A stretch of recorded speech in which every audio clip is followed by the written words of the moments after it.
Yeah, very good morning to all of you and welcome back. So here we are again in the middle of discussing friction. Friction almost endless topic लगने लगता है ना? But it has its own nuances. It's a relatively interesting course. That's because it has a little bit of variety. जैसे बाकी forces क्या है ना, एक जैसे है. नॉर्मल एक्शन है तो नॉर्मल एक्शन है, बस उसमें कोई ज्यादा वैरायटी नहीं. लेकिन फ्रिक्शन कभी स्टैटिक हो जाता है, कभी काइनेटिक, कभी लिमिटिंग, कभी ट्रांजिशन, बहुत सारी चीजें है ना. चलो, let's get going. We were doing a 3-block system. I think we have done sufficient. I hope you are solving questions pertaining to the same. और आज हम लोग करेंगे फिर से 2 block, पर थोड़ा सा अलग. अब देखते हैं अलग क्या है, है ना. तो लेट अस से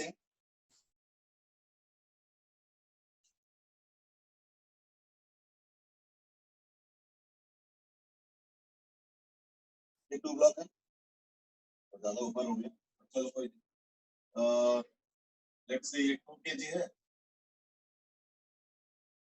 4 kg, ठीक है.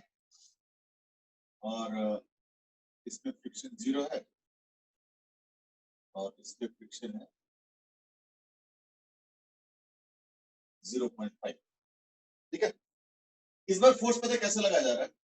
यहाँ पे एक 2T फोर्स लगाया जा रहा है और यहाँ पे एक T फोर्स, यानी इस बार एक नहीं दो फोर्सेस, ठीक है.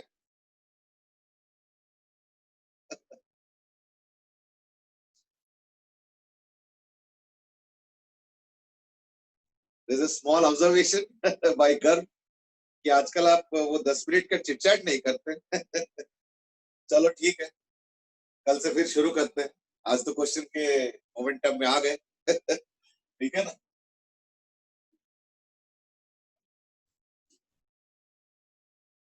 तो इसमें फोर्स 2T है और इस पे फोर्स T है.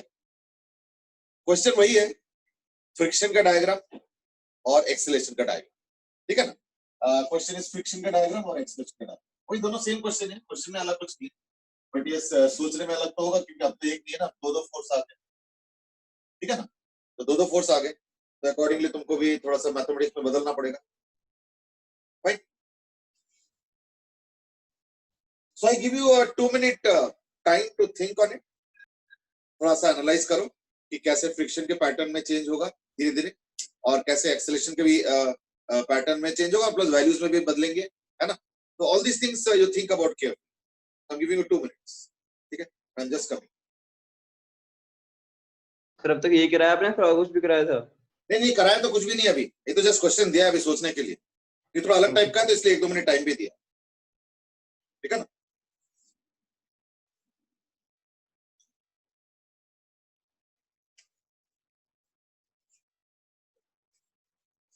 चलो let me start now.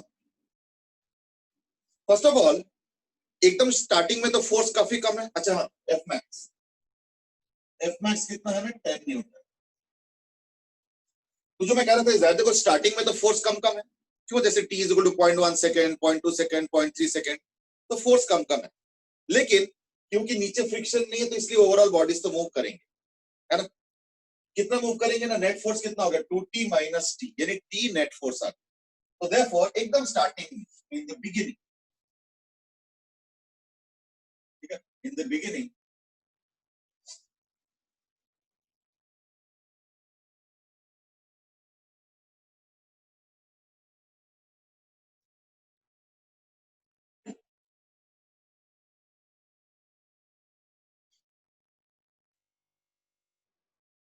Beginning क्या हो जाएगा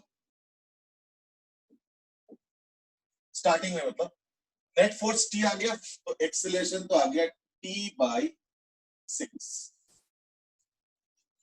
तो कंबाइंड एक्सेलरेशन T/6 चलता जाएगा, ठीक है. और अगर मैं इसका वो बनाता हूं, net case free body diagram बनाता हूं, नेट केस क्या होगा, ये हो गया 2T, ठीक है, ये हो गया T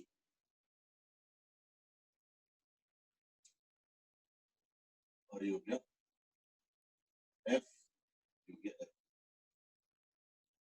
तो छोटा बन गया शायद, आई होप इट्स विजिबल, ठीक है ना। तो मैं लिखूंगा इसको कैसे ना, 2t minus F is equal to, इसका मास क्या है 4 kg, तो 4a, और इसका हो जाएगा f minus T is equal to 2। तो क्योंकि a is equal to T by 6 है ना, a is equal to T by 6 है, तो t बाई 3 तो यानी 4t बाई 3, तो फ्रिक्शन हो गया 4 टाइम्स t बाई 3, ठीक है। तो फ्रिक्शन बढ़ता जाएगा कैसे ना, 4 times t by 3, low friction बढ़ता जाएगा। सिस्टम में चेंज कब आएगा, क्योंकि देखो ये तो हमेशा ही होगा कि ओवरऑल पिक्चर में अगर देखोगे ये तो हमेशा ही होगा कि नेट फोर्स राइट की तरफ है, ये तो हमेशा ही होना है, वो चेंज नहीं कर सकते। क्यों? क्योंकि 2t और t है, तो नेट फोर्स तो राइट की तरफ ही होगा इन दिस डायरेक्शन, इसलिए नेट एक्सेलरेशन तो राइट की तरफ ही होगा, ठीक है। However, there are certain nuances which one has to understand। क्यों? क्योंकि अल्टीमेटली एक चीज ध्यान रखना कि अल्टीमेटली ये वाला ब्लॉक को इधर ही जाना पड़ेगा। क्यों? क्योंकि देखो अभी तो फिलहाल देखो फ्रिक्शन डोमिनेट कर गया शुरू में, और टी बहुत कम है, इसलिए शुरू में जो ऊपर वाला 2 kg ब्लॉक है वो दोनों एक साथ जा रहा है शुरू में, लेकिन बाद में फोर्स 1000 न्यूटन 5000 न्यूटन भी तो होगा, तो उस समय फ्रिक्शन तो बहुत ही कम है, फ्रिक्शन का तो मैक्सिमम वैल्यू 10 न्यूटन है, 10 न्यूटन। तो जब 1000 न्यूटन फोर्स हो गया मान लो let's say on the upper block, obviously upper block को फिर इधर ही जाना पड़ेगा, तो देयरफॉर अपर ब्लॉक में डायरेक्शन बदलेगा। चलो कब बदलेगा, कैसे बदलेगा, those are nuances that we will study, वो अभी थोड़ी देर बाद स्टडी करते हैं। पर एटलीस्ट डायरेक्शन बदलेगा ये पता चल गया, क्योंकि शुरू में 2t के कारण सिस्टम में 2t का डोमिनेंस है, तो देयरफॉर दोनों साथ चलेंगे ऐसे। लेकिन थोड़ी देर बाद जब t का वैल्यू लार्ज हो जाएगा, इन दैट केस ये जो t फोर्स है ऊपर वाले ब्लॉक पे, ये इसको इधर खींच के ले जाएगा। So there are certain transitions that are going to happen, एक एक करके स्टडी करते हैं। पहली बात तो स्टडी करते हैं फ्रिक्शन। फ्रिक्शन देखो बढ़ता जा रहा है, फ्रिक्शन का बढ़ने का रेट क्या है ना, अगर मैं इसको देखता हूं तो यानी t प्लस 2a, a अभी निकाला था हमने t बाई 6, इसमें पुट कर दो t बाई 6 तो t बाई 3, और t तो यार फ्रिक्शन हो गया 4t बाई 3। अब ये फ्रिक्शन बढ़ते बढ़ते कभी ना कभी 10 न्यूटन होगा, ये वाला भाई, तो 10 न्यूटन कब होगा, तो therefore friction is equal to 10 newton at t is equal to what, तो 10 is equal to 40 by 3, तो 30 by 4 यानी t is equal to 7.5 second, तो 7.5 सेकंड पे तो कुछ होने वाला है, क्या होगा, फ्रिक्शन अपने मैक्सिमम वैल्यू पे पहुंचेगा, और वो क्या है 10 न्यूटन। चलो 10 न्यूटन पे पहुंचा दो, और उसके बाद काइनेटिक, ठीक है।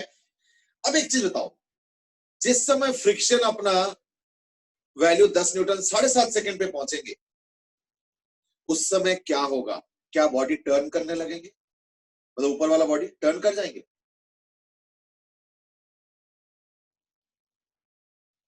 देह में लास्ट की बिगिनिंग का मतलब क्या है, ऑब्जेक्ट सेपरेट होने के पहले, वो तो है ही है, ऑब्जेक्ट सेपरेट तो अभी हो ही नहीं रहा है, अभी तो शुरू में तो सेपरेट नहीं होगा, तो यानी एकदम स्टार्टिंग मींस ऑब्जेक्ट जब सेपरेट नहीं हुआ, सिर्फ सेपरेट ही नहीं कहूंगा, मींस जब काइनेटिक फ्रिक्शन स्टार्ट नहीं, ठीक है।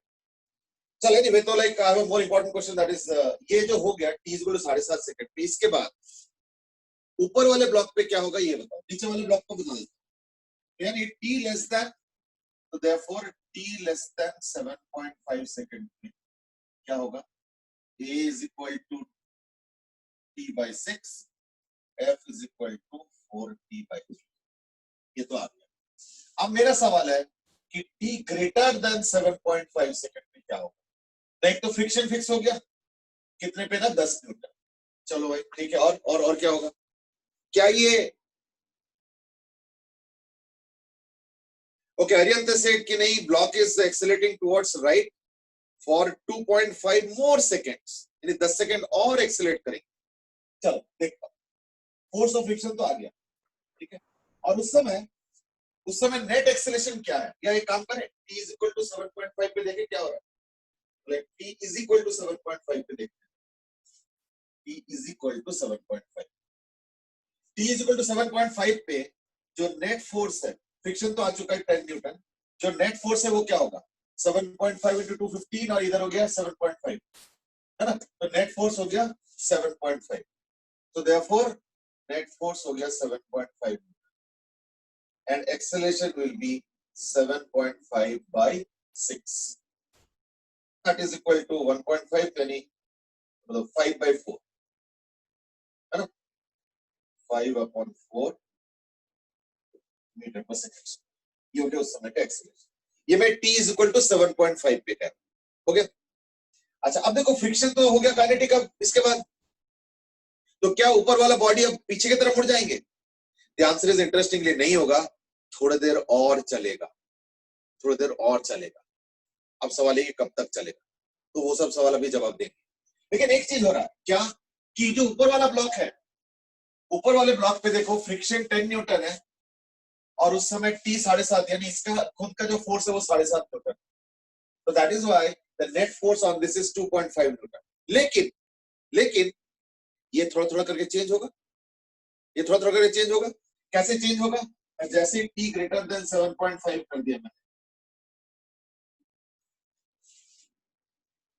लेकिन लेस देन पता नहीं क्या होगा। तो फ्री बॉडी डायग्राम में क्या हो गया, अब तो ये फ्री बॉडी डायग्राम बदल गया। अब फ्री बॉडी डायग्राम कैसे होगा? ये हो गया 10 न्यूटन, ये हो गया t, और ये हो गया 2t, और ये हो गया 10। इसलिए सामने वाले ब्लॉक का अगर एक्सेलरेशन देखोगे, सामने वाले ब्लॉक का, तो क्या होगा, यानी A4 सामने वाला मतलब नीचे वाला, A4 is equal to 2t minus 10 by 4, और ये बढ़ता ही जाए, 2t माइनस 10 by 4 बढ़ता जाए, ठीक है। तो कितना हो गया ना, t by 2 माइनस 2.5, क्या t by 2 माइनस 2.5। तो पहले एक्सेलरेशन कैसे बढ़ रहा था, t by 6 धीरे धीरे, अब क्या हो गया t by 2, देखो स्लोप 1/2 हो गया, यानी एक्सेलरेशन इसका तो और बढ़ता जाएगा। तो पहले अगर थीटा लो और अगर फाई लो तो ये होता है, तो पहले tan थीटा क्या था 1/6, देख रहे हो 1/6, और अब tan फाई कितना हो गया 1/2, है ना, एक्सेलरेशन का टाइम के साथ वेरिएशन। तो अपने आप कर लेना, या मैं यहीं पे जगह है तो लिख देता हूँ, tan theta is equal to 1/6, tan phi is equal to 1/2, ठीक है। और why not f net is equal to 7.5? अच्छा, why is f net equal to 7.5? क्योंकि t is equal to 7.5 पे इसका फोर्स हो गया 15 न्यूटन, 2t 15 न्यूटन, और इसका फोर्स हो गया 7.5, तो मैं इसको नेट एनालाइज कर रहा हूं। क्यों? क्योंकि उस समय तक t is equal to 7.5 तक दोनों इकट्ठे चल रहा है, तो जब इकट्ठे चल रहे हैं तो सेम एक्सेलरेशन है, तो net force by mass, net mass कर देता हूं, तो नेट फोर्स हो गया 2t यानी 15 माइनस t यानी 7.5, तो 7.5 अपॉन टोटल मास कितना होगा 6, तो वही कर दिया मैंने 7.5 by 6, तो ये एक्सेलरेशन आ गया 1.25, तो ये एक्सेलरेशन आ गया 1.25, 7.5 जो हो गया 1.25।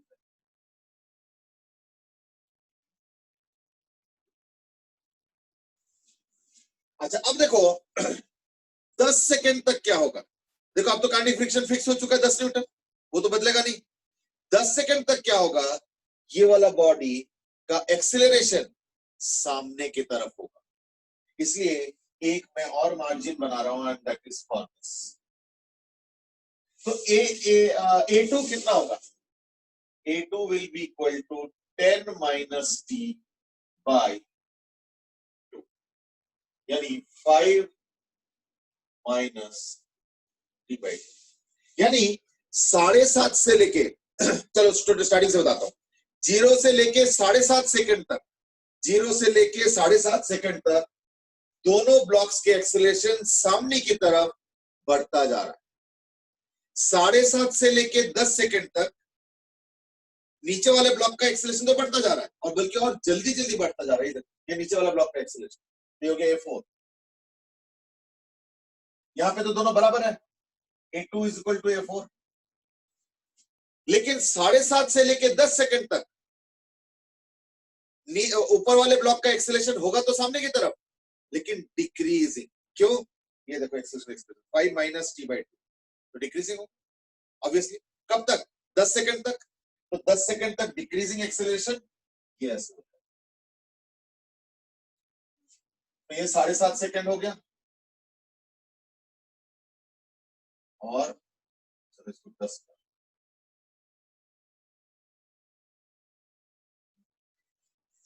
ठीक है, 10 सेकंड तक एक्सेलरेशन क्या हो जाएगा? देखो 10 बाई 2 5 होता है, 5 माइनस 5 0, तो एक्सेलरेशन 0। अब बताओ, क्या इसके बाद बॉडी पीछे की तरफ चलने लगेगा 10 सेकंड्स के बाद? क्या 10 सेकंड्स के बाद बॉडी पीछे की तरफ चलने लगेगा? ओके, आर्यन ने तुरंत आंसर दिया, मैं आंसर बताना नहीं चाह रहा हूं। ध्रुव शर्मा से शायद। Okay, Ansh says no, Aditya Mathur says no, Aryan says no. चलो ठीक है, तो होगा क्या फिर? आर्यन सेज कि ड्यू टू इनर्शिया थोड़ी देर और चलेगा। एक्चुअली पता क्या हो रहा है, अभी तो एक्सेलरेशन ही 0 हुआ है ना, अभी एक्सेलरेशन 0 हुआ है, इसका मतलब कि अभी तक तो फॉरवर्ड एक्सेलरेशन ही था ना। ठीक है, थोड़ा डिक्रीजिंग था, जैसे पहले एक्सेलरेशन बढ़ रहा था 7.5 सेकंड तक, 7.5 से लेके 10 सेकंड तक एक्सेलरेशन घट रहा है, लेकिन है तो पॉजिटिव ना। यानी क्या होगा, ये अभी भी और आगे जाएगा, क्योंकि ये जो अभी तक पॉजिटिव एक्सेलरेशन चल रहा था, इसके चक्कर में वेलोसिटी तो पॉजिटिव ही बढ़ रहा था ना। देयरफॉर वेलोसिटी यहां से लेके यहां तक कंटिन्यूअसली बढ़ रहा था, थोड़े अलग अलग रेट पे। शुरू में एक्सेलरेशन ज्यादा हो रहा था, यानी जल्दी जल्दी बढ़ रहा था, बाद में बढ़ने का रेट घट गया, इसलिए देखो एक्सेलरेशन घटा। प्लीज अंडरस्टैंड, एक्सेलरेशन घटा इज नॉट वेलोसिटी घटा।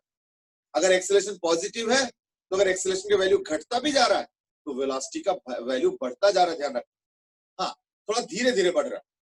जैसे अगर एक्सेलरेशन ज्यादा हो तो जल्दी जल्दी बढ़ेगा, और एक्सेलरेशन घट रहा है तो यानी वेलोसिटी बढ़ने का रेट थोड़ा थोड़ा करके डिक्रीज हो रहा है, लेकिन बढ़ेगा। तो देयरफॉर पूरा 0 से लेके 10 सेकंड्स तक ऊपर वाले ब्लॉक का वेलोसिटी बढ़ेगा, लेकिन 10 सेकंड में रिवर्स नहीं करेगा, क्योंकि ये जो वेलोसिटी बढ़ते बढ़ते बढ़ते कुछ एक वैल्यू एक्वायर किया है, वो एकदम से थोड़ी पीछे हो जाएगा, उसको और समय देना पड़ेगा। नॉट ओनली दैट, इसके बाद क्या होगा? इसके बाद तो हमेशा यही सिचुएशन है, लेकिन इसमें फर्क क्या होगा कि इसके बाद टी डोमिनेट करने लगेगा, क्योंकि फ्रिक्शन का वैल्यू 10 से ज्यादा नहीं बढ़ेगा। यानी T is equal to 10 exceed करते ही पीछे वाला जो फोर्स है वो ज्यादा हो जाएगा 10 न्यूटन यानी फ्रिक्शन से। तो क्या होगा? अब सो कॉल्ड ये रिटार्ड कराएगा, लेकिन मैं रिटार्ड वाला वर्ड थोड़ा अवॉइड कर रहा हूं। मैं करूंगी इसके बाद एक्सेलरेशन नेगेटिव हो जाएगा। देयरफॉर t ग्रेटर देन 10, तो मैं एक और रेंज अब सेट कर रहा हूं, तो ये वाला मैं मिटा देता हूं, ये तो हो चुका है ना। आई hope you copied it down. अब मैं कर रहा हूं t ग्रेटर देन 10 पे, देखते हैं क्या है ना। t greater than,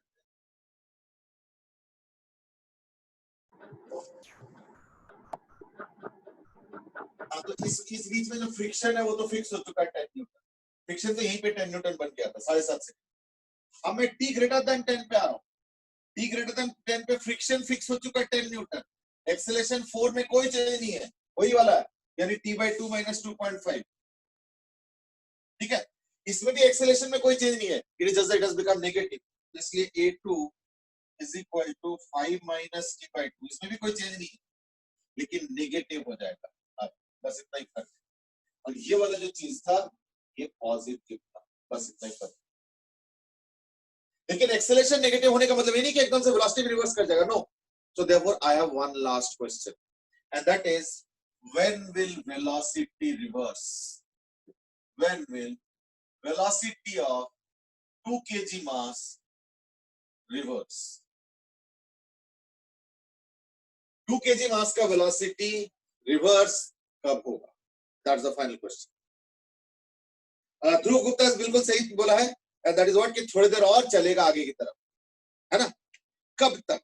That's the question. यानी 10 सेकंड के बाद कितने देर और फॉरवर्ड मूवमेंट करके वापस आना शुरू होगा? That's the question. जल्दी करो।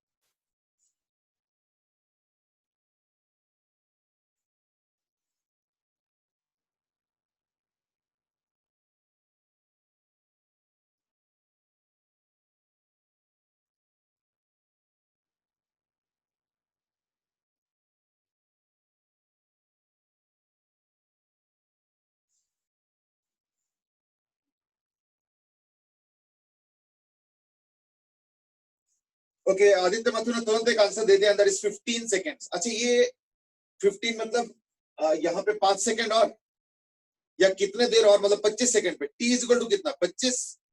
अच्छा, at t is equal to 5। चलो ठीक है, that's your answer. At t is equal to 5 velocity reverse हो जाएगी। चलो ठीक है, मैं देखता हूँ, मैं भी चेक करूँ। मैंने भी कैलकुलेट नहीं किया, अभी मैं भी करूँ। मैं तो वेट कर रहा हूँ कि थोड़ा और लोगों को सोचने का मौका मिले।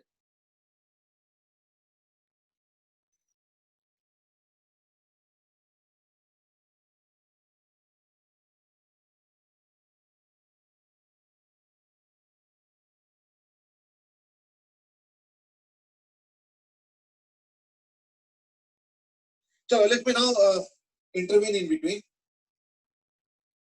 क्योंकि अभी और कोई आंसर आ नहीं रहा है।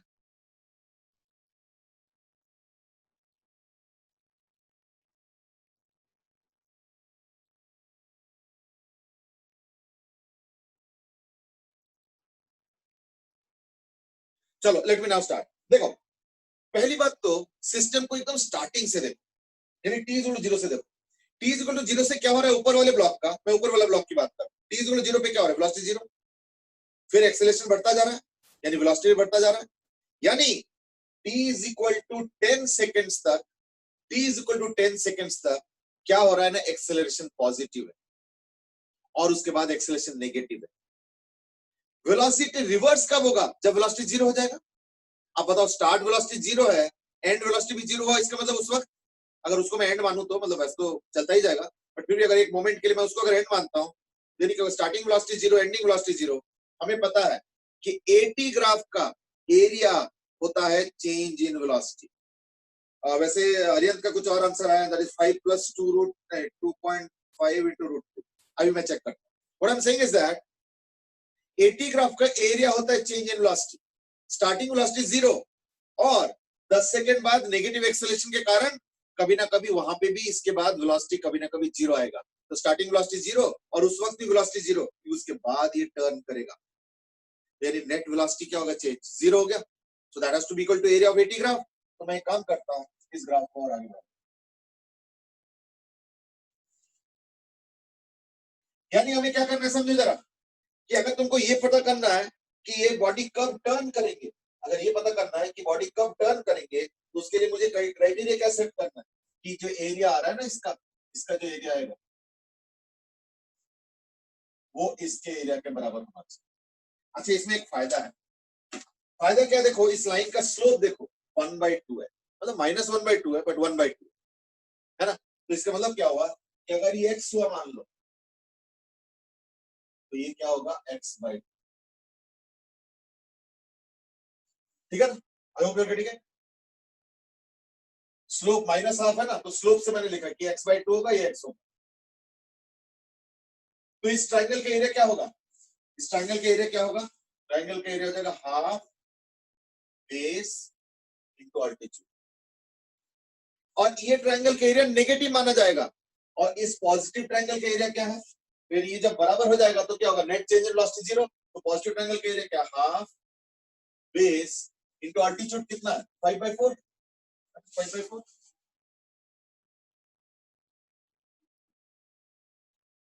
हाफ हाफ कैंसिल कर लो, एक 4 से 2 कर लो, ये 5 हो गया, और एक 2 ये भी कैंसिल हो गया, यानी x² = 25, यानी x = 5, यानी t = 10 + x = 15 सेकंड।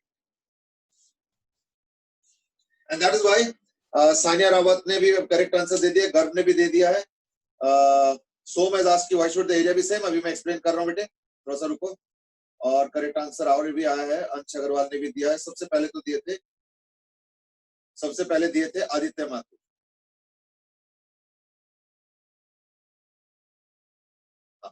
सबसे पहले दिए थे आदित्य माथुर, फिर अंश, फिर आर्यन जैन। तुम्हारा कुछ कैलकुलेशन मिस्टेक है या तो I don't know what exactly is the thing. देहम से इसके 10 सेकंड ज्यादा ना, 10 सेकंड नहीं। गर्व और सानिया ने भी अब करेक्ट आंसर दे दिया, दैट इज 15 सेकंड्स पे ये टर्न करेंगे। ठीक है। अच्छा, सो मैं ask why should the area be the same. ये देखो, area of AT graph is change in velocity. शुरू में वेलोसिटी 0 से स्टार्ट हुआ, फिर पॉजिटिव डायरेक्शन में दोनों ही बॉडी जा रहे हैं, यानी पॉजिटिव डायरेक्शन में वेलोसिटी बढ़ रहा है। लेकिन बाद में जब टी का वैल्यू ज्यादा हो जाएगा ना, तो जो ऊपर वाला ब्लॉक है वो पीछे जाएंगे, मतलब अगर इसको फॉरवर्ड मानते हो तो बैकवर्ड जाएंगे। तो अगर शुरू फॉरवर्ड डायरेक्शन में किया है और अल्टीमेटली बैकवर्ड जा रहे हैं, यानी कहीं ना कहीं रुका होगा, फिर वहां से टर्न क्या होगा, तो यानी अगर स्टार्ट को अगर जीरो वेलोसिटी मानते हो और जिस पॉइंट पे रुका वो भी जीरो वेलोसिटी हुआ, यानी इस दौरान net change in velocity zero है। और चेंज इन वेलोसिटी क्या होता है, एरिया ऑफ एटी ग्राफ। तो एटी ग्राफ का एरिया यहाँ तो पॉजिटिव आ रखा है, कुछ हिस्से में नेगेटिव है, तो अगर नेगेटिव वाला हिस्सा और पॉजिटिव वाला हिस्सा इन दोनों का एरिया बराबर हो जाए तो दैट केस क्या हो जाएगा, बॉडी टर्न कर जाएगी, यानी वहां पे इंस्टेंटेनियस रेस्ट पे होगा और फिर उसके बाद बॉडी टर्न कर जाएगी, ये होना है। तो उसके लिए मैंने कैलकुलेशन किया कि x है, ये x/2 as per the equation, तो स्लोप 1/2 मतलब -1/2, उसको देख के मैंने लिखा कि अगर x होगा तो ये x/2 होगा, ये स्लोप वाला। I hope you are getting it, अगर नहीं हो तो बताओ। देह में दास्ती क्या मैं इंटीग्रेशन से कर सकता हूँ? देखो एक चीज ध्यान रखना हमेशा इज दैट इंटीग्रेशन का मतलब होता है फाइंडिंग एरिया। ठीक है ना। अच्छा एक और चीज ध्यान रखना कि जहां पे लीनियर ग्राफ होता है हम लोग एरिया सॉरी इंटीग्रेशन को अवॉइड कर। देखो मजबूरी से करना पड़ेगा, दैट्स डिफरेंट, बट इंटीग्रेशन को अवॉइड करते क्यों? क्योंकि इंटीग्रेशन भी एरिया ही निकालने का प्रोसेस होता है, और अगर हमारे पास स्ट्रेट लाइन है तो एरिया निकालने में क्या दिक्कत है, ट्राइंगल, ट्रेपेजियम, रेक्टेंगल, स्क्वायर, कुछ ना कुछ बन जाएगा इनमें से, तो उनके लिए तो हमारे पास रेडीमेड फॉर्मूला है। अब इंटीग्रेशन लिखोगे, लिमिट्स ये वो पुट करोगे, dx dv dt जो भी है, फिर वो करके लंबा प्रोसेस करके वही आंसर आ। तो देयरफॉर इंटीग्रेशन के चक्कर में इस क्वेश्चन में ना पड़ो। बट अगर मान लो क्वेश्चन में होता टी स्क्वायर या इस तरीके का फोर्स, तब तो इंटीग्रेशन से ही सॉल्व होता, और कोई तरीका नहीं। ठीक है, यानी इस क्वेश्चन में 3 फेज है। पहला फेज में दोनों सामने की तरफ एक्सीलरेट कर रहे हैं, दोनों का इंक्रीजिंग एक्सेलरेशन। सेकेंड फेज में नीचे वाले का भी अभी भी सामने एक्सेलरेशन होगा, उसका तो हमेशा सामने होगा।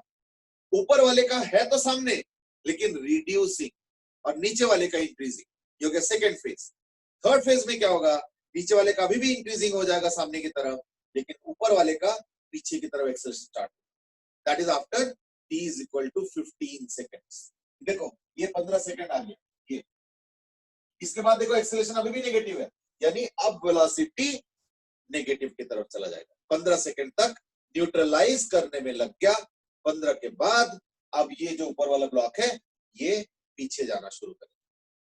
ठीक है, तो एक्चुअली 3 स्टेज ऊपर वाले ब्लॉक का, नीचे वाले ब्लॉक का तो एक ही स्टेज है, कंटिन्यूअसली इंक्रीजिंग एक्सेलरेशन, थोड़े स्लोप अलग अलग है, शुरू में थोड़ा स्लोप कम है, बाद में स्लोप ज्यादा है, बस इतना ही फर्क।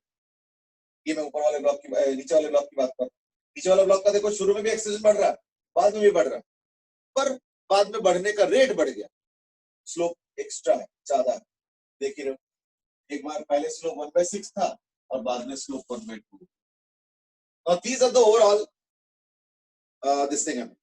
Ariyant has asked कि please tell it by integration. बल्कि मैं तो कहता हूँ इंटीग्रेशन में जा ही क्यों रहे हो, सिंपल वेलोसिटी से निकाल लो ना, है ना। अब जब तुमको पता है कि एक्सेलरेशन का वैल्यू जो है क्या बोलते हैं टाइम के साथ बढ़ रहा है एक्सेलरेशन का वैल्यू, तो बस इसी को इंटीग्रेट करो तो क्या होगा, ट्राइंगल का एरिया आएगा। है ना।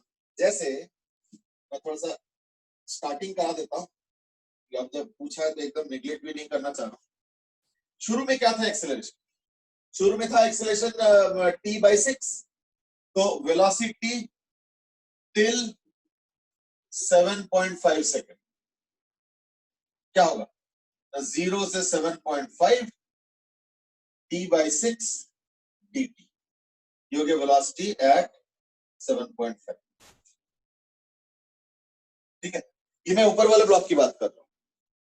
वेलोसिटी एट 10 सेकेंड्स क्या हो जाएगा, ना इक्वल टू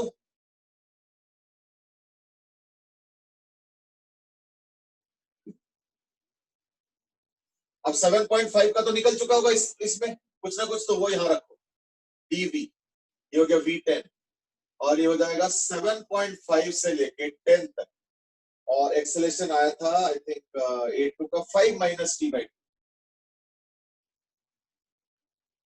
या एक काम करो, इसका 0 to t कर लो और इसका कर लो 0। ठीक है, 7.5 से t दिस dt, बस अब देखना इसको, तो ये तो 0 हो गया, 7.5 वाला वैल्यू यहाँ पुट करो, ठीक है, इज इक्वल टू, अब ये टी का एक्सप्रेशन आ जाएगा, टी सॉल्व करके। सर 10 सेकंड के बाद एक्सेलरेशन पीछे की तरफ।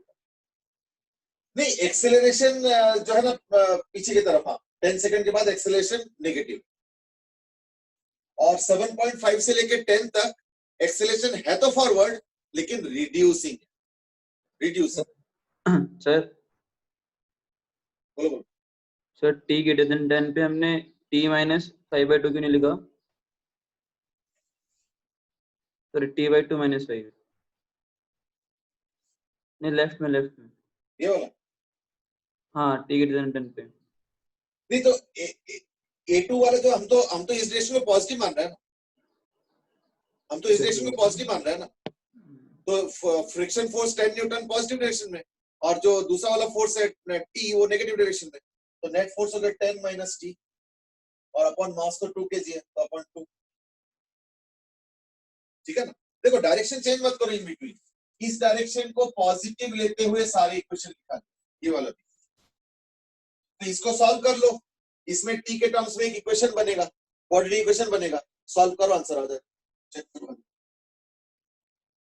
उसके पहले लिमिट, ये जो लिमिट है ना वो ये वाला वैल्यू पुट करना है कि 7.5 पे जो वेलोसिटी है वो यहाँ पे आएगा, और एंड में वेलोसिटी 0 है, तो इसलिए लिमिट्स हो गया 7.5 वाला वेलोसिटी यहाँ पे लिखो, जो भी आएगा, क्या आएगा वही बता देता हूँ, आएगा हाफ इंटू 7.5 इंटू 5/4, ये तो इंटीग्रेशन करके निकाल रहे हो, बट ये तो यहीं से निकल जाता है ट्रायंगल से, तभी तो मैंने बोला कि एरिया से निकाल दो, ये वाला जो वैल्यू आएगा वो यहाँ पुट करो, और फाइनल वेलोसिटी 0, फाइनल वेलोसिटी 0 मतलब जब वो डायरेक्शन पलटेगा उस वक्त का वेलोसिटी 0 हो गया, उसका टाइम नहीं पता, इसलिए तो टी लिखा है लिमिट, अगर टाइम पता तो फिर टाइम का वैल्यू पुट कर देता, तो टी रखा है इनिशियल 7.5, कि 7.5 से इसके एक्सेलरेशन का पैटर्न से, तो वो वाला पैटर्न यूज किया 5 minus t/2।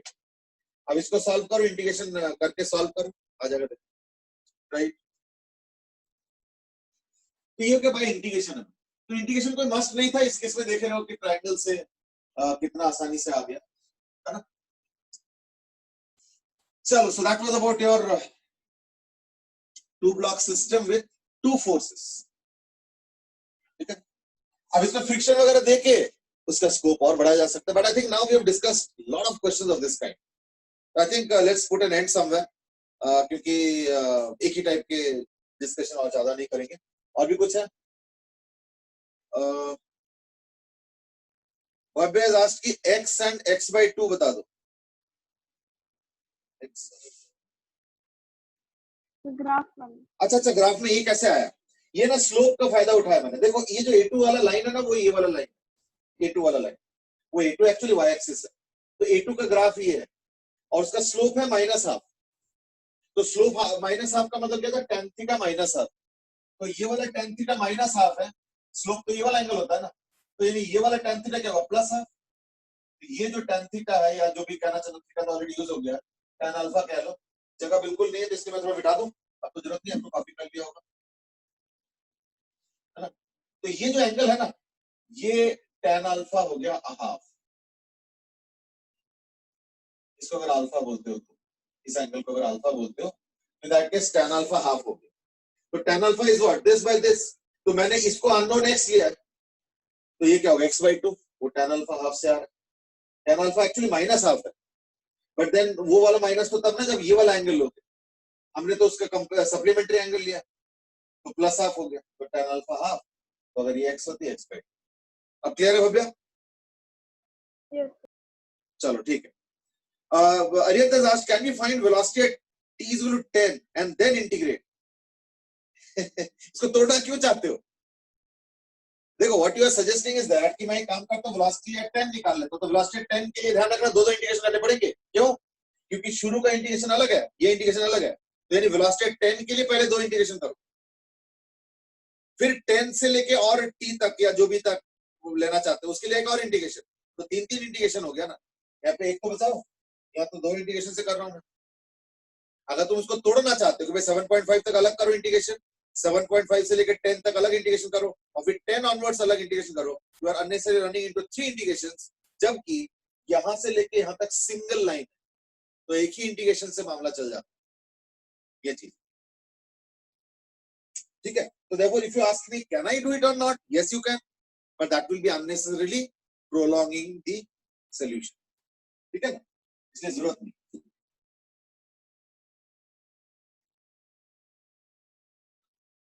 So I think we have done sufficient discussion on this.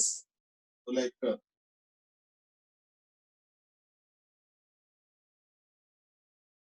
आज हम लोग फ्रिक्शन के कंटेक्स्ट बदलेंगे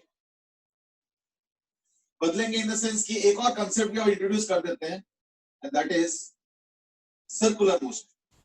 ठीक है ना, तो उससे क्या होगा ना कि ये ना इससे ज्यादा अच्छा साफ होगा, देसी इलाज बेटर लग रहा है. मैंने एक महंगा डस्टर खरीदा है ना, और इसमें मार्कर रखने का अलग जगह है, ये है वो है, इससे अच्छा साफ नहीं होता. और देखो ये सिंपल सा कपड़ा है, इससे ज्यादा साफ हो जाता है. अब क्या करें, चलो एनीवे, तो let's continue. I mean now we introduce friction in circular motion, but then ध्यान रखना फ्रिक्शन इन लीनियर मोशन अभी खत्म नहीं, अभी और डिस्कस करेंगे, बट अभी फिलहाल इतने में रोक देता हूँ. पहले फ्रिक्शन इन सर्कुलर मोशन करके मे बी एक दो बार और एक दो क्वेश्चन और डिस्कस करेंगे. ठीक है, friction in circular motion, that's the topic of the discussion. तो मैं एक काम करता हूँ, एक सिंपल एग्जांपल लेता हूँ, और एग्जांपल लेने के पहले मैं थोड़ा सा एक्सपीरियंस शेयर करना चाहूंगा. इज दैट मतलब मैं अपना कोई पर्सनल एक्सपीरियंस शेयर नहीं कर रहा हूँ, मैं ये कह रहा हूँ कि देखो सर्कुलर मोशन में जो होता है, सर्कुलर मोशन में जो होता है वो एक्सपीरियंशियल है. कैसे, तो हमें पता है कि अगर हम गाड़ी में बैठे हैं, जैसे ही गाड़ी यूं टर्न करता है तो हमें बाहर की तरफ लगता है जैसे किसी ने फेंक दी. अच्छा, ये एक्सपीरियंस इतना रेगुलर है, रूटीन है कि जनरली देखना हम लोग जब गाड़ी में बैठे रहते हैं, बस में बैठे रहते हैं, कार में बैठे रहते हैं, कोई और चला रहा है, तो हम लोग देखना रोड की तरफ देखते रहते हैं.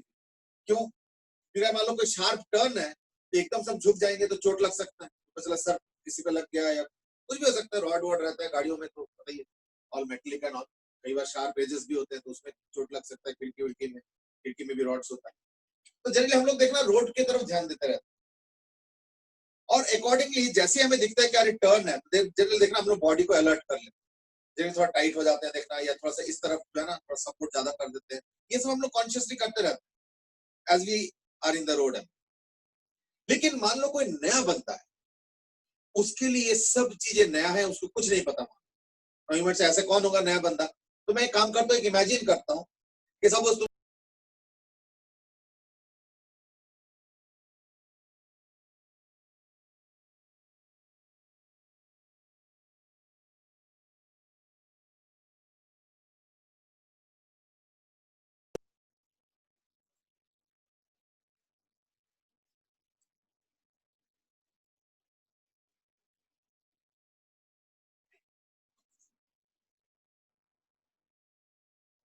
हाँ, तो जो मैं कह रहा था इज दैट एक जंगल से मैं जंगल में चला जाता हूँ जहां पे कोई ट्राइबल एबल रहते होंगे जो जिंदगी में कभी शहर वहर देखा नहीं, गाँव कभी देखा नहीं, वो अपने जंगल में रहते. ऐसे एक बंदे को मान लो सपोज लेके आता हूँ, उसके लिए सारे एक्सपीरियंसेस बड़ा अजीबोगरीब होगा.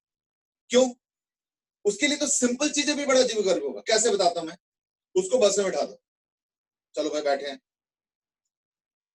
अब उसको तो कुछ पता नहीं है कि बस में बैठने में क्या होता है. पहली बार तो देख रहे कौन से पिंजरे में बैठा दिया, उसके लिए तो पिंजरा ही है या नहीं, उसने बस कभी देखा नहीं है. सब इमेजिनेशन है, don't take it seriously, but you will understand what I am trying to say. अब क्या होता है, देखो जैसे ही बस वाले ने ब्रेक लगाया होगा तो इसको तो कुछ पता ही नहीं है ब्रेक लगाने से क्या होता है. हमें पता है, हम लोग देखने अलर्ट रहता है, इसलिए देखना हमेशा देखना बॉडी को हल्का सा टाइट रखते हैं कि अगर सडनली ब्रेक लग जाए तो एटलीस्ट कम से कम अपना प्रोटेक्शन कर सकते. इसको कुछ नहीं पता, ये अपना बॉडी रिलैक्स करके बैठे हैं, तो बस वाले ने ब्रेक लगाया तो इसका पूरा बॉडी जाके सामने भिड़ गया. अब सामने जनरली देखना सीट होता है, रॉड होता है, तो जाके नाक में लग गया उसको जबरदस्त.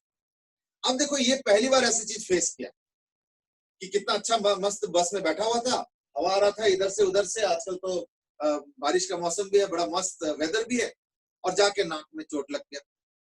अब उसके दिमाग में देखो सबसे पहला थॉट क्या आएगा, वो ये सोचेगा यार मैं सामने कैसे धक्का किसने मारा, क्योंकि मैं तो ऐसे खुद जाके लड़ूंगा नहीं, यानी पीछे वाले ने किया होगा. अब देखो उसको कैसे थॉट आ रहा है, वो सोचेगा ये कौन है भाई, पीछे वाला कौन है, है ना। अच्छा, और आश्चर्य पता है कब होगा? अगर वो लास्ट सीट में बैठा है। अगर वो लास्ट सीट में बैठा है तो पीछे तो कोई है नहीं, वही खुद ही लास्ट में है। वो सोचेगा ये पीछे धक्का कौन मार रहा है, क्योंकि उसको ये सब नहीं पता कि इनर्शिया क्या होता है और he is experiencing all this for the first time. यानी उसके लिए एक बड़ा अजीबोगरीब एक्सपीरियंस हो सकता है। Same for a car also. मान लो कार में अगर बिठा दोगे, वो तो लड़ भिड़ जाएगा, है ना।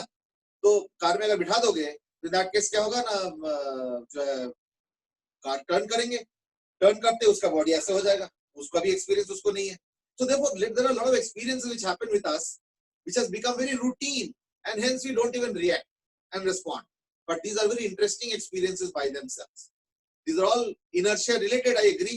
But then whatever it is, अगर मान लो एक unknown person को बिठा दो तो उसको तो inertia के बारे में नहीं पता, तो he will have to experience them fresh, isn't it? चलो, so that's the reason. अब देखो, मैं एक छोटा सा चीज पॉइंट आउट करना चाहूंगा on a humorous note as well as a serious note. देखना, कभी हम लोग बस में बैठते हैं, जैसे आजकल तो वॉल्वो वगैरह में सब शीशे बंद रहता है, एसी चल रहा है ऑल, पर जो रूटीन बसेस होते हैं, जो पब्लिक वाले बसेस होते हैं, उसमें तो खिड़कियां रहते हैं। अब मान लो ओके, कृष्णागर सेठ की वो तो डरेगा जब देखे पीछे कोई है नहीं और कोई उसको धक्का मार रहा है, बस उसको तो यही लग रहा है कोई धक्का मार रहा है, तो भूत के बारे में पहले सोचेगा। और वैसे भी ट्राइबल लेवल एरिया में तो भूत वगैरह ये सब बहुत कॉमन है, माना जाता है, पूजा भी किया जाता है इनफैक्ट। चलो खैर, जो मैं कह रहा था, अब देखो जब हम बस में बैठते हैं, मैं एक एग्जांपल दे रहा हूँ, जैसे आईएसबीटी में चले जाओ तो जो हिमाचल के या उत्तराखंड के जो बसेस होते हैं, ठीक है ना, वो कम होते हैं, मतलब लोग काफी हैं और बसेस का तो बहुत भर के जाता है। तो मैंने जो देखा है इस दैट, जैसे ही कोई बस आता है ना उस आईएसबीटी में, तो देखना लोग टूट पड़ते हैं, लोग खिड़की से रुमाल डाल रहे हैं, ये मेरा सीट है, ये वो है। जो बंदा आगे धक्का मुक्की करके किसी तरीके से चढ़ गया, वो लड़ाई करता है कि भाई रुमाल डालने से सीट हो जाता है, और जो मैं इतना लड़ाई करके अंदर आया हूँ तो मुझे कुछ नहीं मिलेगा, ऐसे कैसे, तो रुमाल को फेंक देता है। तमाम लड़ाइयां होते रहती है। यानी देखो, कुर्सी का लड़ाई हर जगह होता है, सिर्फ सत्ता के पार्लियामेंट में नहीं होता है, कुर्सी का लड़ाई इवन बस में भी होता है। चलो खैर, अब जो है वो तो है। अब देखो, लड़ाई यहाँ पे खत्म नहीं हुआ, बड़े मुश्किल से तो रिजोल्यूशन हुआ कि चलो ठीक है, रुमाल वाले यहाँ बैठेंगे, लड़ाई करके आने वाला यहाँ बैठेंगे। लड़ाई करके आने वाला ज्यादा चैंपियन है, वो खिड़की वाला सीट में मिले, चलो ठीक है, विंडो सीट में बैठे। अब गर्मी के टाइम होता क्या ना कि विंडोज छोटे छोटे हैं, थोड़ा थोड़ा हवा आ रहा है, तो जनरली क्या होता है, जो खिड़की के साथ में बैठने वाला है वो उसको हक समझता है, वो देखना पूरा खिड़की को गार्ड करके ऐसे हवा लेता है।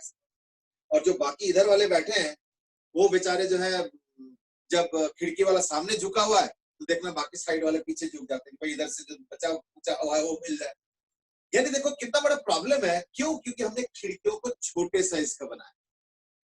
ये बताओ, इस खिड़की को अगर मैं बड़ा बना दूं तो क्या प्रॉब्लम है? दरवाजे के साइज का बना देता हूँ, खिड़की को मैं दरवाजे के साइज का बना देता हूँ, बड़े बड़े खिड़कियां, मतलब पूरा ऊपर से लेकर एंड तक। अब उसको खिड़की कहने लायक तो अब नहीं बचा, तो दरवाजे हो गए एक तरीके से, बट मान लो बना दो तो क्या दिक्कत? बताओ क्या दिक्कत है? प्रैक्टिकल क्वेश्चन, क्या दिक्कत? ओके, कुमार आदित्य सेज की ये तो आदमी नीचे गिर जाएगा सर, वो तो बस से ही गिर जाएगा। देखो नॉर्मली तो नहीं गिरेगा, क्योंकि वो तो पकड़ के रखेगा, देखेगा भाई खिड़की खुला है तो। लेकिन ये सोल्यूशन तो है। क्या सोल्यूशन है? देखो, अब हवा बहुत आएगा, क्योंकि तो पूरा खिड़की हवा बहुत आएगा, तो तीनों के लिए बहुत कन्वीनियंट है, जो खड़े हैं बेचारे उनके लिए भी कन्वीनियंट है, उनको भी हवा मिलता जाएगा। यानी ये सोल्यूशन तो है, लेकिन सोल्यूशन नहीं कर सकते हैं। क्यों नहीं कर सकते हैं? Because of circular motion. Problem circular motion को लेके कि पता चला रात के टाइम जब बस जा रहा है, तो लॉन्ग डिस्टेंस है, तो रात के टाइम सब सो जाते हैं आराम से ऐसे करके, और पता चला बस ने यूं शार्प टर्न मारा और जितने भी खिड़कियों में बैठे हैं सब जो है बस से निकल गए, पैसेंजर ही कम हो गए। यानी खिड़की के बगल वाले जो है वो अब खिड़की वाले बन गए क्योंकि खिड़की के साथ वाले तो गिर गए, फिर बस ने उल्टा टर्न मारा तो उधर वाले खिड़की के साइड के सारे चले गए। तो देयरफॉर ये प्रॉब्लम यानी सेफ्टी की वजह से हम नहीं कर पाते। अच्छा, नॉट ओनली दैट, एक चीज और देखा होगा, ये जो खिड़कियां होते हैं बस में, उसमें 2-3 रॉड्स भी लगा देते हैं, मतलब थोड़ा सा मुंडी बाहर करके हवा लोगे, वो भी तरीका नहीं। खैर वो अनसेफ भी है, ऐसे करने के लिए सजेस्ट नहीं कर रहा हूँ, बट मैं कह रहा हूँ मतलब ये भी नहीं कर सकते। वो क्यों नहीं? वो छोटे बच्चों के लिए होता है, वो होता है छोटे बच्चों के लिए। क्योंकि देखो प्रॉब्लम क्या है ना कि जैसे मान लो कोई परिवार जा रहा है ना, कोई परिवार जा रहा है, छोटे बच्चे लेके, पता चला मम्मी डैडी तो नींद में सो गए और बच्चे थोड़ा सा सीट के ऊपर खड़े हुए खेलते खेलते, और बस ने यूं टर्न मारा और जो है खिड़की से ही टपक पड़े। अब जब इनके नींद खुले तो देखेंगे ये क्या हुआ, हम तो घर से 3 बच्चे लेकर निकले थे, अब तो 2 ही रह गया, कहाँ चले गए तीसरा, एंड सो ऑन। यानी देखो सर्कुलर मोशन के अपने ही कंसीक्वेंसेस, ठीक है ना। और जो हम लोग फील करते हैं कि बाहर की तरफ धक्का मारा and all those things, those are all inertia related, and we have already studied it that this is called as centrifugal force. Centrifugal, centri means toward centre और फ्यूगो मतलब होता है अवे, और सेंट्री मींस सेंटर। तो centre से away एक force feel होता है, ध्यान रखना, that is a pseudo force. In fact कोई भी एक्सेलरेशन के अगेंस्ट हम लोगों को देखना फील होता है। बस ने अगर सडनली सामने की तरफ एक्सेलरेट किया तो देखना पीछे की तरफ एक वो फील होता है, इनर्शिया फोर्स फील होता है ना। बस ने ब्रेक लगा दिया, ब्रेक लगाने मतलब एक्सेलरेशन पीछे की तरफ हो गया, तो बॉडी लंज फॉरवर्ड कर रहा है, यानी लग रहा है जैसे बॉडी को फॉरवर्ड डायरेक्शन में किसी ने धक्का मार दिया, and so on. So these are experiences that we already feel, nothing new. चलो, तो सेंट्रीफ्यूगल फोर्स ये हो गया। और जो एक्सेलरेशन होता है, this is all due to acceleration towards centre called centripetal acceleration. यानी as far as circular motion is concern, अगर तुमको सर्कुलर मोशन कराना है, तो in that case centripetal acceleration को मेंटेन करने के लिए एक सेंट्रीपिटल फोर्स भी चाहिए। तो देयरफॉर एग्जांपल्स, सन हो गया और अर्थ हो गया, ये सर्कल में मूव कर रहे हैं, तो इसके लिए जो सेंट्रीपिटल फोर्स चाहिए, यानी centripetal force is provided by what? Gravitational attraction of the sun and the earth. तभी वो सर्कल में अर्थ जो है सन के अराउंड घूम पा रहे। एक धागे के साथ एक पत्थर लगा देते हैं हम लोग, धागे को पकड़ लेते हैं ऐसे करके, और फिर ऐसे से घुमाते हैं सर्कल में, तो ये हो गया थ्रेड, ये हो गया स्टोन। इसको हम सर्कल में घुमा रहे हैं, तो ये कैसे पॉसिबल हो पा रहा है? ये इसलिए पॉसिबल हो पा रहा है क्योंकि यहाँ पे सेंट्रीपिटल फोर्स, मैं सीपी लिख रहा हूं, सीपी मतलब centripetal force, centripetal force is provided by tension. एक एटम के अंदर क्या होता है? ये न्यूक्लियस होता है और ये इलेक्ट्रॉन्स घूम रहे हैं। ये कैसे पॉसिबल हो पा रहा है? क्योंकि इसमें भी centripetal force is provided by what? Electrostatic force. यानी एक चीज समझो, अगर मैं कल को कहता हूं, अगर मैं कल को कहता हूं ना कि ये सर्कुलर मोशन के लिए कौन रिस्पॉन्सिबल है, तो उसका आंसर सेंट्रीपिटल फोर्स मत देना। ह्यूमन आप ही ने तो बोला। देखो ये तो एक जेनरिक टर्म हो गया, वो तो हर सर्कुलर मोशन में जो सेंटर की तरफ फोर्स है वो सेंट्रीपिटल है।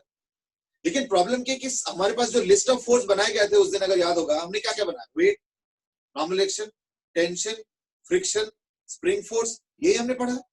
और भी एक दो पढ़ेंगे, gravitation, electrostatic force, magnetic force, दो तीन और पढ़ेंगे, विस्कस फोर्स वगैरह पढ़ेंगे। बट इनको छोड़ के सेंट्रीपिटल फोर्स कोई फोर्स का नाम नहीं है, इट्स अ जेनरिक नेम। तो therefore in any circular motion is possible because of existence of centripetal force. Question is that who is providing that centripetal force, which is a generic name. तो अलग अलग जगह पे अलग अलग होता है। इस केस में gravitation is providing the centripetal force, इस केस में tension of thread is providing the centripetal force, इस केस में electrostatic force is providing the centripetal force, and so on. अलग अलग कंटेक्स्ट में अलग अलग होता है, ठीक है ना। तो आज मैं डिस्कस करना चाहता हूं centripetal force and the role of friction in case of a car. So let us say कोई road, let us say there is a car. देख लो एक बार। बेटे वेटिंग रूम में इस वक्त तो कोई नहीं है, कौन है? ऋषभ आ गया सर? ऋषभ हाँ ऋषभ लगता है आ गया। हाँ ऋषभ जैन आ गया।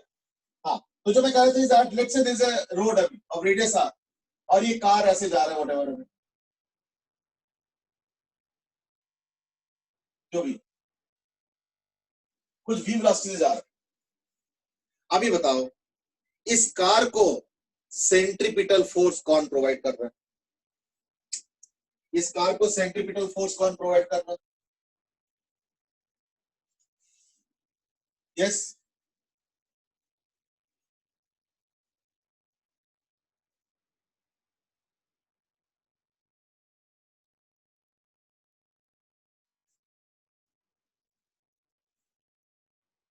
ठीक है आई थिंक राइट। कुछ आंसर्स आने लगे हैं एंड आर्यन तंश अर्नव आदित्य सबने ये बोला, सबने यूनानिमसली भी बोला है and that is what friction.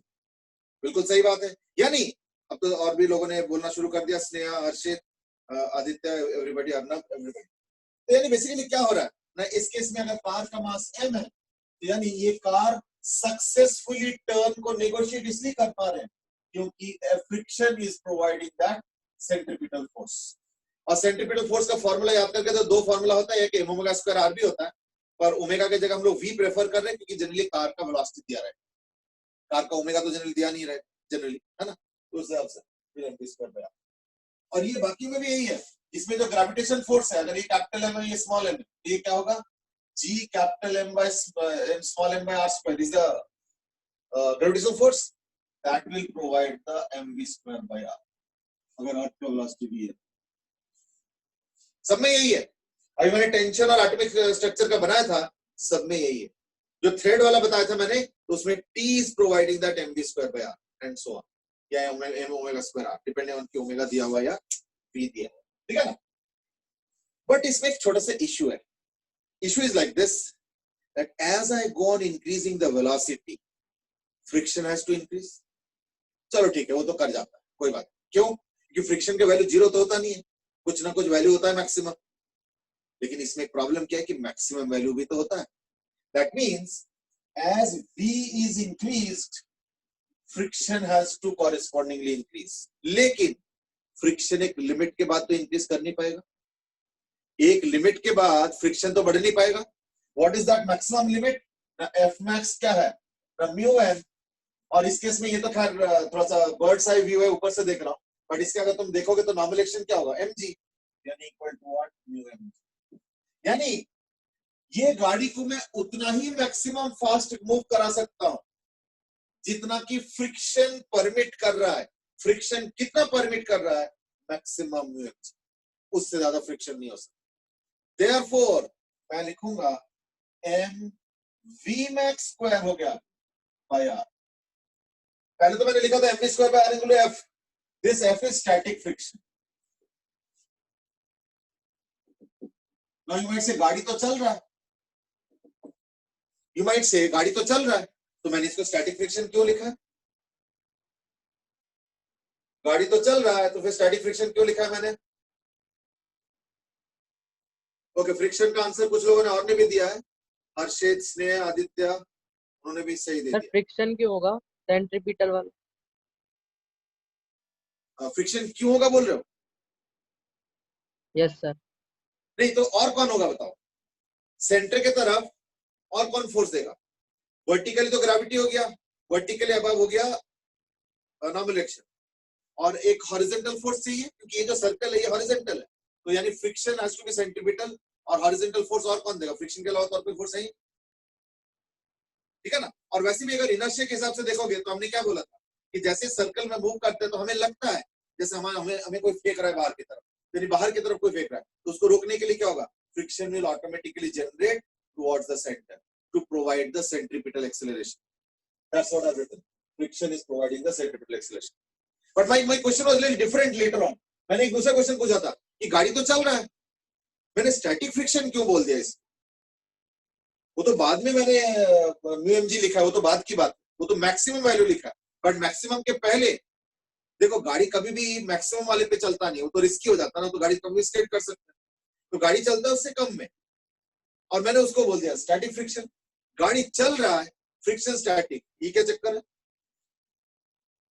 गाड़ी चल रहा है, फ्रिक्शन स्टैटिक, ये क्या चक्कर है? चलो ठीक है, दैट्स राइट।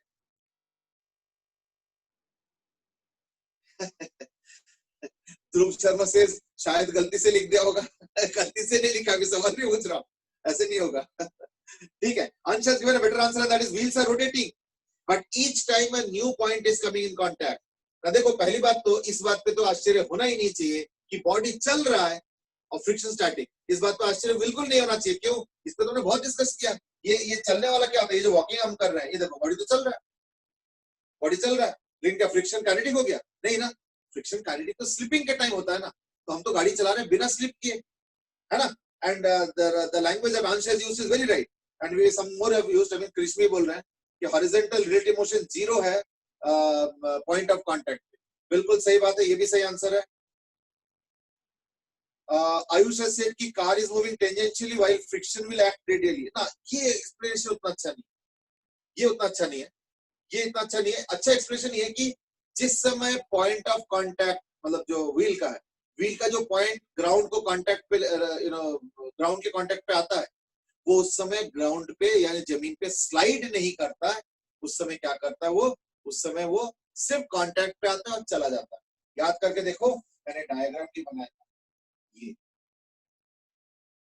और अगर स्लिप करना होगा तो इन दैट केस भी डायग्राम बनाया था, याद करके देखो, एंड सो ऑन। तो वो नहीं हो रहा है, तो इसका मतलब क्या हुआ कि इस केस में फ्रिक्शन स्टैटिक हो रहा है। Just like on the ground when we walk, देखो बॉडी आगे जा रहा है, लेकिन जो पॉइंट ऑफ कांटेक्ट है ये एक जगह पे खड़ा है, and that is why the friction is static. Same is here also. चलो, यानी फ्रिक्शन का फोर्स, वेलोसिटी जैसे जैसे बढ़ेगा फ्रिक्शन बढ़ेगा, तो फ्रिक्शन बढ़ते बढ़ते मैक्सिमम इतना हो सकता है। तो वेलोसिटी मैक्सिमम क्या हो गया? v is equal to v max, यानी कोई भी रोड पे तुम जो मर्जी अंधाधुंध वेलोसिटी से टर्न नहीं कर सकते हो। एक मैक्सिमम वेलोसिटी जो अलाउड है, that is what mu R G. और इसीलिए फॉरेन कंट्रीज में बहुत हाई स्पीड रोड्स होता है। जैसे इंडिया में देखा होगा ओवर स्पीडिंग का चलान, कि अगर 90 के ऊपर चलाओगे तो चलान हो जाएगा, 60 के ऊपर चलाओगे तो चलान हो जाएगा वगैरह। कई फॉरेन कंट्रीज में उसका उल्टा है, अंडर स्पीडिंग का चलान है कि 150 के नीचे स्पीड से तुम इस हाईवे में नहीं जा सकते हो, उसमें एक्सीडेंट का खतरा है। क्यों? अब मैं जा रहा हूं मान लो 200 के स्पीड से, और एक गाड़ी मान लो सामने खड़ा है, तो मैं तो उम्मीद करूंगा कि गाड़ी चल रहा है। अब 200 के स्पीड से यूं करके आ गया, एकदम सडनली देखता अरे ये गाड़ी तो चल ही नहीं रहा है, तो बाय दैट टाइम पता रिएक्शन करने का भी टाइम नहीं रहा, और थोड़ा सा दाएं बाएं करने गया तो उस चक्कर में पलटी भी खा सकता है गाड़ी। तो रिस्क फैक्टर्स है, इसलिए वहां पे उल्टा है, अंडर स्पीडिंग का चलान है।